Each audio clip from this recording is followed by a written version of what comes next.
Everybody else seems to be losing the game here, losing the game there, but Oregon just continues to trend upward, continues to roll. There was no reason to have a different conversation after the game against Michigan. At Michigan, by the way, the Ducks rolled. So I think we're starting to hear more of this conversation now across the college football landscape. Hey, is Oregon starting to separate from the pack from the rest of college football? We'll talk about it right now. Make sure you're subscribed. Oregon Duck fans, hey, appreciate y'all, man. I've had a lot of y'all subscribe. We say it on every single video, at the top of every single video, and y'all continue to dial in and to make this college football community what it is. So Oregon Duck fans, thank you. We appreciate you for that. So Oregon's going to be number one when it comes to these college football playoff rankings being revealed on Tuesday night. Nothing else going on Tuesday night, I don't think. So we'll all be able to tune in for that, and it should be a good time. But yes, Oregon should and will be number one in the country. Now, this discussion about they're the most complete team, they're the best team, they're this, they're that, while I don't think that's unwarranted or untrue, just if I'm an Oregon fan, it makes me a little nervous because to this point in the year now, here is the teams, or here's the list of teams, rather, that I have heard as the most complete and best team in college football. It was Bama at first, right? Remember when they beat Georgia? It's like, golly, how do you stop Georgia? How do you stop Bama after that win over Georgia? Like, they looked like they were a wagon. I took part in that. We said that about Texas at one point in time. And then Georgia came into town and rolled them. Georgia, we're hearing some of that around them. I think that's a very fair case to be made. I think Georgia actually may be the second best team in college football if they would play to their standard. Ohio State, maybe that was the conversation before the Oregon game. All I'm trying to say here is we have heard now 4 or 5 teams, it feels like, mentioned as the most complete, best team to pull it away. It's just one of those years in the sport, man.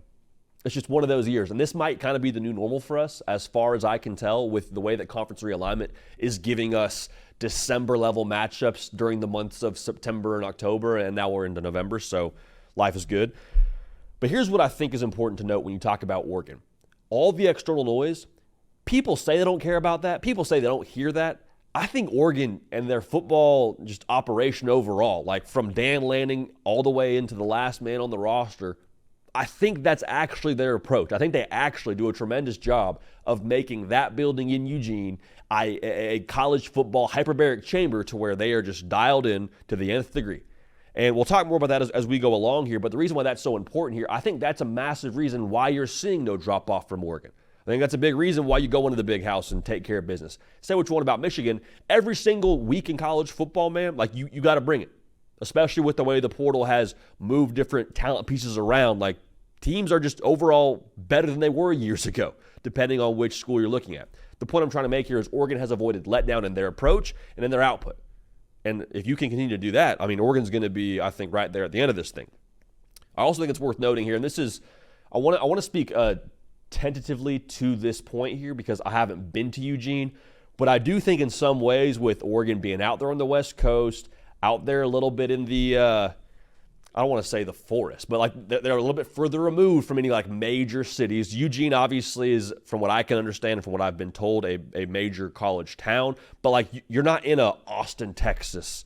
You're not an hour from in Atlanta like you were in Athens, Georgia. Like the fact that they're separated so much from, maybe the hustle and bustle, just maybe it's worth noting, and maybe it's at the very least been a small sub factor when it comes to Oregon being extra locked in if they needed any other reason or any other variables to assist them in that. I've heard Dante Moore during spring practice, he said a big reason why he came to Oregon, the quarterback that transferred from UCLA, is going to be a real good one. It's his time. Said everyone hears about ball.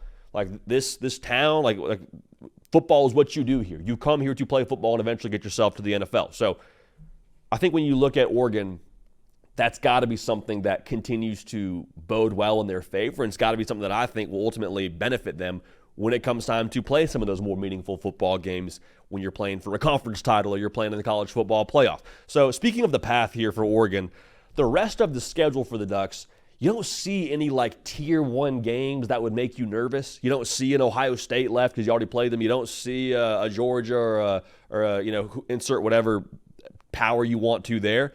But I do think you see some spots that are a little bit tricky and is going to take Oregon being locked into the nth degree. Specifically now, the game at Wisconsin, Camp Randall, they'll be jumping around, Luke Fickell, scrappy operation. That's one that I circle. And then the game against Washington, Dan Lanning wants payback. I don't care who the head coach is there anymore. I know Kalen DeBoer is at Alabama, but like that's one that Dan Lanning, I would have to believe his team desperately wants. Rivalry weekend, a lot of emotion. You're dialed in for that one. But here's the discussion, man. Are they separating? Is Oregon separating, right? That's the question that everyone's asking, the question that I think is fair to unpack together. And the short answer here, which is a little bit boring, is we're going to see. We're going to see because, again, based on the schedule, I don't see another top-tier team to really have a great filter for Oregon the rest of the way. I don't see a team where I'm like, man, we're going to learn a lot about the Ducks in this game from a talent matchup perspective. What I think is true is I think, and what we've seen so far, is that Oregon matches up with anybody and everybody at a really high level. And that's been proven now at different points. The Ohio State game, you got to play in a shootout, you get it done. You play against Michigan, physical outfit, they're going to run the football, neutralize them. Oregon is scoring 37 points a game, allowing 16. That is near the top tier in the country across the board there. Same deal with yards per play. They're top 10 in yards per play. They are top 25 in yards per play allowed.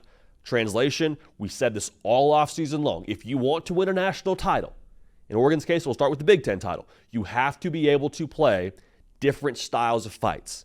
You got to be able to win a rock fight, got to be able to win a shootout.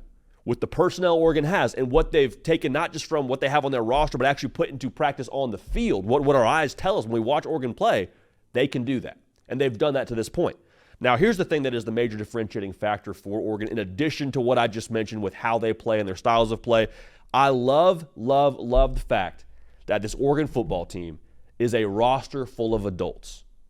There is not a specific position on this team that you point to and say, man, we need this first-year player to deliver in the crunch. We need him to grow up in a big way right now. No, even the transfers have played big-time college football and have multiple starts under their belts. Evan Stewart, wide receiver from A&M, played ball in the SEC. Dylan Gabriel, been around the block, played a lot of college football. His experience from Oklahoma to UCF, you're seeing that pay dividends. Derek Harmon, I mean, like we could keep going here. Trayshawn Holden, like we could keep going. These are guys now that have played a lot of football across the board. They have dudes now that when you get into those bright light kind of situations, maybe they haven't played in a ton of conference title games. Some of them have, but at the same time, like there won't be this extra sped up heart rate. The eyes get big, the palms get sweaty. Like no lose yourself kind of vibe for the folks out there in Eugene on that roster. That's massive because that, I think, is what it's going to take. What we've seen it have to take for these teams to win national championships. Look at Michigan a year ago. Look at those Georgia teams. What'd they have? Experience. Experience to where when the chips were stacked and you needed their best, they were able to deliver. Or they were in the better position to deliver because of that experience, because of that maturity. So the talent and the maturity of Oregon combined based on the way they're playing right now, paired with who they have calling the shots out there with Dan Lanning and the fact that he has them locked in right now to the nth degree. Is Oregon separating? I don't know. I don't think they care, but they will be number one. It is difficult to say they're not the best team in college football right now based on their resume and based on how they've produced every single week since the second week of the season. I'm excited to see what they do because there's a lot of people now that have said for a while what you can't do at Oregon. Can't win a national title. You can't recruit there. You can't do this. You can't do that. Dan Lanning, whether he heard it or not, seems to be breaking through all of those glass ceilings. And he's got Oregon trending towards national title aspirations. And right now, they look more than ready to take care of business going forward. Oregon fans, make sure you're locked in. Follow me on the socials, Instagram, Twitter, @JDPicKell. We'll have reaction for you once, unless my wife and I's baby shows up. We will have reaction for you on Tuesday night to the college football playoff rankings. Appreciate y'all. Love y'all. Going to keep this party rolling. We will see y'all next time.